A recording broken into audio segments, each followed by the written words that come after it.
Wala talagang madaling paraan para gamutin ang isang matinding kalungkutan, lalong-lalo na kung ito'y nanggaling sa matinding pinagdadaanan. Ako po ang inyong lingkod, Tagapanood TV.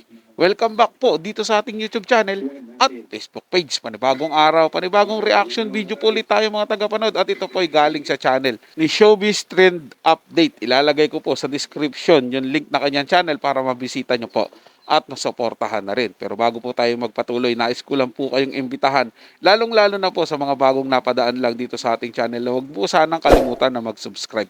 Hit na rin po notification bell para lagi pong updated sa mga bago pang video nating ilalabas. Share, like, and comment din po kayo mga tagapanood, atin niyang babasahin at pupusuan. So simulan na po natin ang ating reaction video sa araw na to mga tagapanood. Let's do this! Welcome back sa aking channel. Matapos ang pag-amin ni Abigail Rait tungkol sa pagkakaroon ng anak kay Francis M., EAT host Joey De Leon nagsalita na, inamin nito na bago pa pumanaw si Francis Magalona ay mayroon itong huling hinibilin sa kanya tungkol sa ibang pamilya nito. Panoorin at pakinggan ang buong detalye.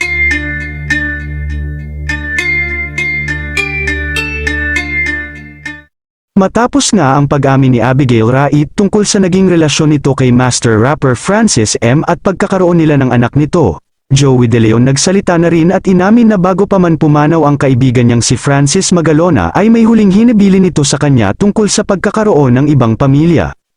Matatandaan nitong October 17 ay inamin ng dating flight attendant na si Abigail Rait kay Boss Toyo na magbenta ito ng damit na memorabilia na bigay sa kanya ni Francis M. noon bago pa ito pumanaw. Ay 15 taon niya raw itinago ang relasyon nila nito na nagresulta ng isang anak na babae at yun ay si Gail Francesca na ipinangalan nila sa kanilang dalawa ni Francis.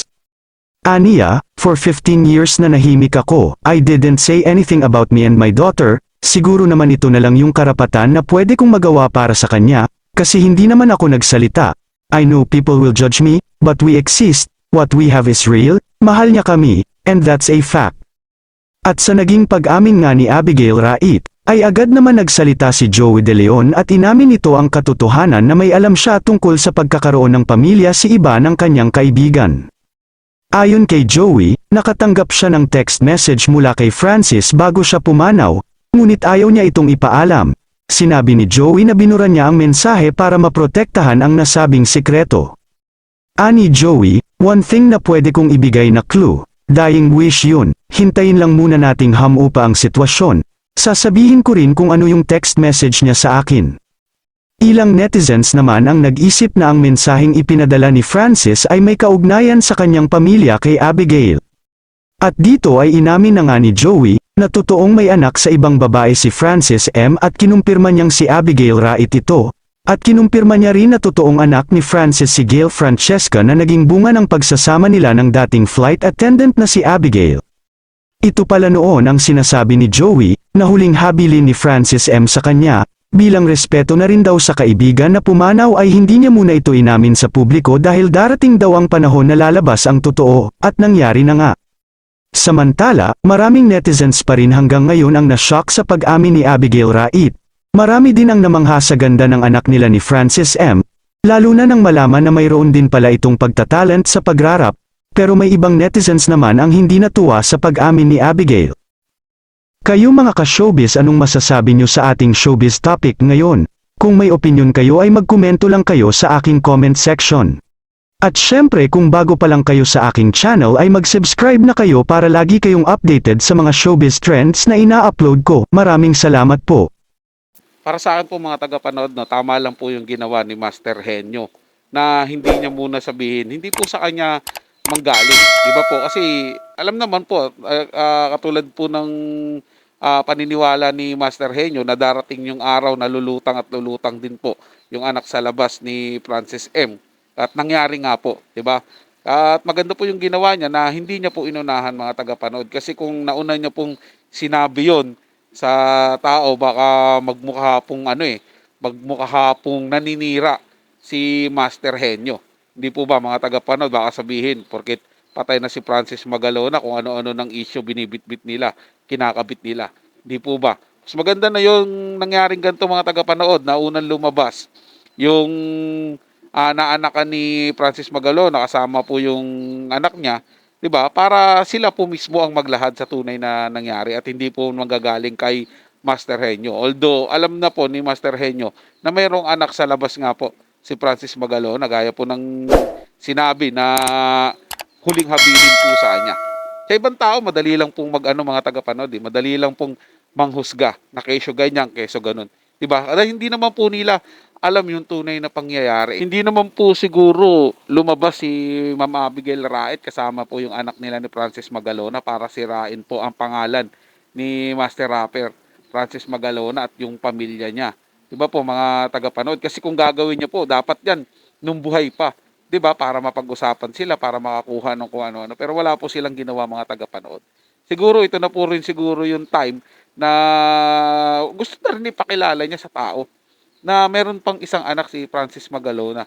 Sa gayon po mga tagapanood, yung bata naman, ano po, maniwala sa sinasabi niya na hindi ako na anakan lang anak, may tatay ka talaga. Mga ganun kasi yung bata, maghahanap po yun ng ama kung sino po yung tunay niyang ama. Kaya ito po siguro yung way ng mama niya na, okay, papakilala, bahala na kung mailantad ka sa buong Pilipinas na anak ka ni Francis Magalona, gagawin natin ito. Baka yung jersey na binebenta po nila mga tagapanood gagamitin para sa tuition fee ng bata, pag-aaral ng bata, or makakuha ng backer para makapasok sa showbiz kasi siyempre talented po yung bata, sabi. 'Di ba? Dahil anak nga po ni Francis Magalona, malaki po ang hatak. Hindi po ba mga tagapanood? Marami pong factor kung bakit sila lumabas na mag-ina at kung bakit nila binebenta yung jersey.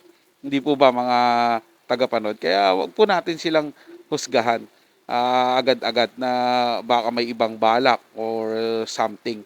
Kasi kung ano man po yung binabalak nung magulang niya, tingin ko po para yun sa kinabukasan nung anak niya at para hindi po manira kay Francis Magalona o guluhin yung pamilya nila. Kasi gaya po ng sinabi ko kanina mga tagapanood, no, kung guguluhin niya po yung pamilya ni Master Rapper, dati pa po, nung nabubuhay pa si Francis M o kaya kung bago mamatay para makakuha nung yaman ni Francis Magalona, hindi lang mabigyan yung mga anak niya sa legal wife niya. Hindi po ba mga taga-panood? Pero hindi po ginawa ni Ma'am Abigail, di ba?